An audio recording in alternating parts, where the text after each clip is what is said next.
I chose to talk about unemployment. Individuals on the autism spectrum and other conditions have plenty of gifts that are highly applicable to the workplace. For example, my peers can be punctual and highly attentive to detail. And that's sad because the unemployment rate for autism specifically is 80 to 90%. A few venues have realized these talents and are busy harnessing the abilities of those with autism.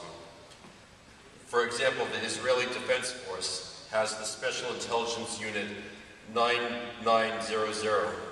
Their task is to analyze geographical data related to aerial and satellite photographs and space research to help soldiers planning their missions.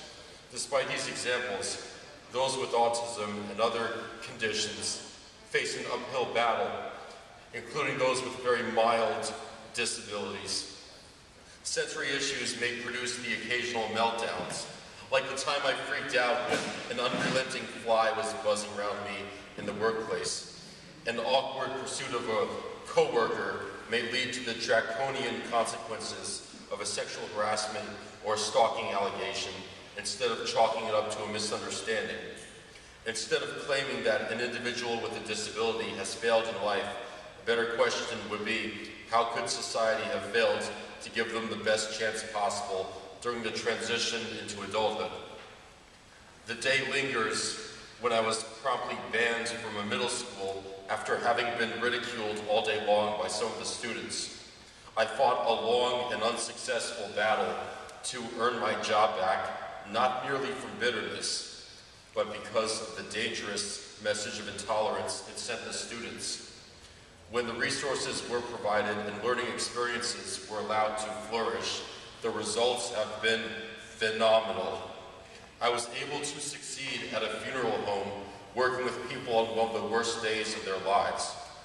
I am now commuting 3 hours to Albany to teach others with disabilities skills in creative writing, where I continuously see their intellectual gifts within so-called intellectual disabilities.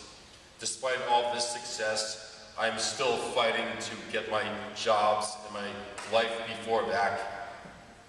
Nearly all of my consumers at the creative writing class they're employed because of these basic supports. It should be mandatory for every individual with a disability to be allowed their own job coach for at least 2 weeks, especially during transitional periods where they're more vulnerable toward failure.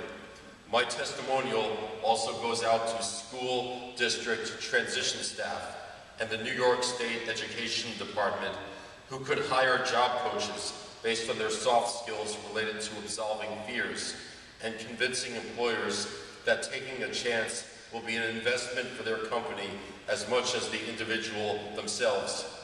It would also be prudent to consider hiring job coaches who have beaten the odds through past supports.